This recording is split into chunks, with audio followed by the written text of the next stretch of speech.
In the ever-expanding universe of comic book history, there are countless titles that rose to fame and just as many that faded into obscurity. Among those buried gems lies a truly unique and often overlooked chapter: Marvel Comics' brief partnership with World Championship Wrestling (WCW). This collaboration, which resulted in the WCW comic book series in the early 1990s, was intended to merge the star power of professional wrestling with the storytelling might of Marvel. What should have been a perfect storm of pop culture synergy ended up becoming one of Marvel's forgotten failures. What makes the story even more fascinating is the involvement of a decorated Spider-Man writer, who tried to give legitimacy to the project despite its inherent challenges. Today, we revisit this strange experiment in comic history, why it failed, and what it reveals about the intersection of wrestling and superhero storytelling. Wrestling meets comic books, the context of the early 1990s. The 1990s were a transitional time for both wrestling and comics. Wrestling, particularly WCW, was competing against the dominant force of the WWF, now WWE. The company was searching for new ways to expand its brand and reach younger audiences. Meanwhile, the comic book industry was booming. Marvel was experimenting with crossover projects, multimedia ventures, and new ways to connect with fans outside traditional superhero stories. The idea seemed simple: turn WCW's roster of larger-than-life wrestlers into comic book heroes and villains.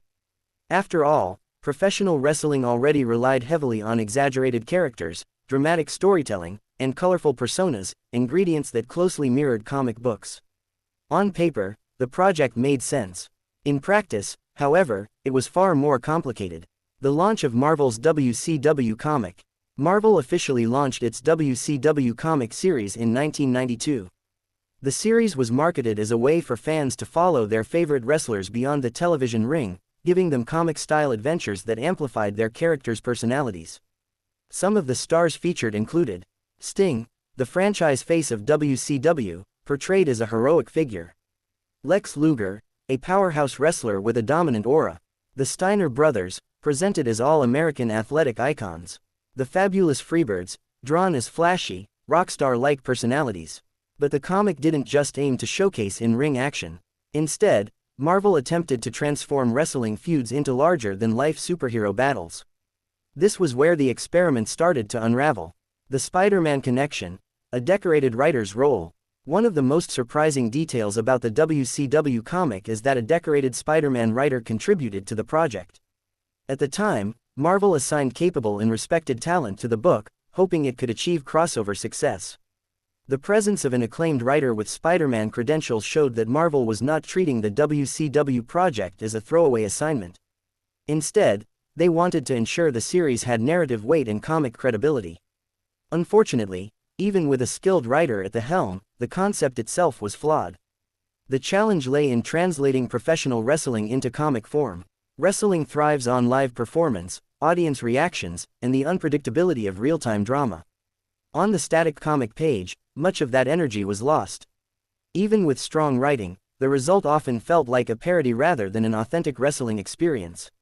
Why the WCW comic failed. Despite Marvel's brand power and the involvement of proven creative talent, the WCW comic was ultimately a failure.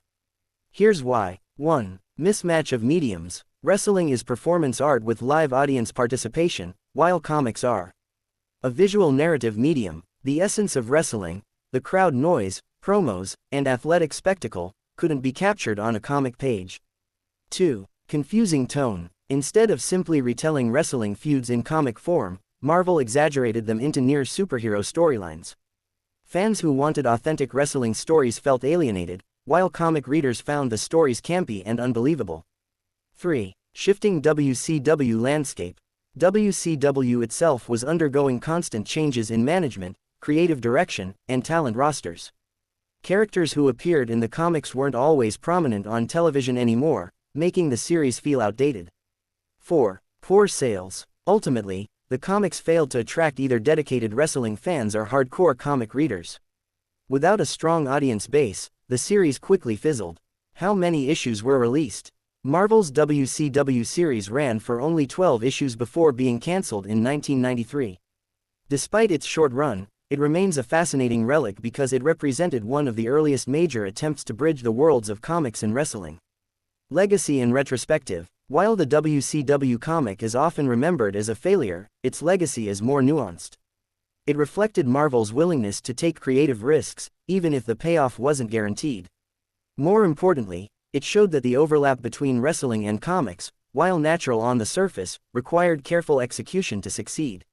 Interestingly, later attempts at wrestling comics, such as WWE's collaborations with Boom Studios in the 2010s, learned from Marvel's mistakes. These newer comics stuck closer to the actual wrestling storylines and real-life drama rather than turning wrestlers into superheroes. As a result, they were better received. For wrestling fans, the WCW comic remains a nostalgic curiosity, a "so bad it's good" type of project. For comic historians, it's a case study in how even decorated writers can struggle when the source material doesn't fit the medium. The Spider-Man writer's reputation remains untouched. It's worth emphasizing that the involvement of a Spider-Man writer should not be seen as a stain on their career. Comic book writers often take on diverse projects, some successful and some experimental.